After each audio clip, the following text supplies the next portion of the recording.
আমরা গোলা ছবিগুলোকে কিভাবে 4K তে কনভার্ট করব? ফার্স্ট অফ অল কি করতে হবে? আমার ক্রোম ব্রাউজার অ্যাপসটি রয়েছে, তারা ক্রোম ব্রাউজার অ্যাপসটি ওপেন করবেন। এই জায়গা থেকে সার্চ বারটি কি করবেন? সার্চ বারে ওপেন করে এই জায়গা থেকে লিখবেন কাট আউট। আসবে এই জায়গা থেকে। এই জায়গা থেকে ফার্স্ট অফ অল একটা ওয়েবসাইট চলে আসবে। এই জায়গা থেকে যদি কাট আউট প্রো লিখে সার্চ করা হয়ে যায়, তারপর এই জায়গা থেকে দেখুন কয়েকটা কি হয়েছে ওয়েবসাইট আমাদেরকে এই জায়গা থেকে শো করতেছে। তো তার মধ্যে থেকে ফার্স্ট অফ অল আমরা কি করব? আমরা যেহেতু আমাদের ফটোটা এইচডি কোয়ালিটিতে কনভার্ট করতে চাচ্ছি, তো তার জন্য কি করব? এই জায়গা থেকে 2 নম্বরে যে অপশন রয়েছে ফটো ইনহ্যান্সার, এই ফটো ইনহ্যান্সারের উপর কি করব? আমরা একটা সিম্পলি ট্যাপ করে দিব। রয়েছে এই আপলোড ইমেজের উপর একটা ট্যাপ দিব। আপলোড ইমেজের উপর ট্যাপ দেওয়ার পর আবার ওইরকম কি হবে? আমাদের সামনে আমাদের পিসিতে নিয়ে যাবে। পিসিতে নিয়ে যাওয়ার পর এখন আমরা যে ফটোটি এনহ্যান্স করতে চাচ্ছি, সেই ফটোটা কি করব? আমরা এই জায়গা থেকে সিলেক্ট করে নিব।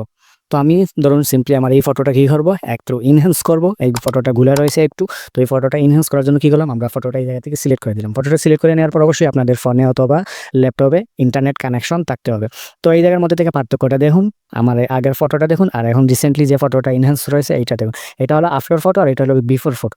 তো কি করবেন? এই জায়গা থেকে ফটোটা এনহ্যান্স হয়ে গেলে এই জায়গা থেকে যে ফ্রি ডাউনলোডটি রয়েছে, এই ফ্রি ডাউনলোডের উপর ট্যাপ দিবেন। ফ্রি ডাউনলোডের উপর ট্যাপ দিয়ে উপর থেকে দেখতে পারবেন আপনাদের পিকটা কি হয়েছে, এই জায়গা থেকে ডাউনলোড হয়ে গেছে। এবং যারা ফোন থেকে করবেন তারাও এই জায়গা থেকে এরকম সেম ওয়েতে কি করতে পারবেন? ডাউনলোড করতে পারবেন। আশা করি সবাই বুঝতে পারছেন কিভাবে গোলাপ ফটো এইচডিআর করতে হয়, অর্থাৎ 4K তে কনভার্ট করতে হয়। দেখা হবে পরবর্তীতে নতুন কোনো ভিডিওতে। এখন পর্যন্ত সবাই ভালো থাকবেন, সুস্থ থাকবেন। আল্লাহ হাফিজ।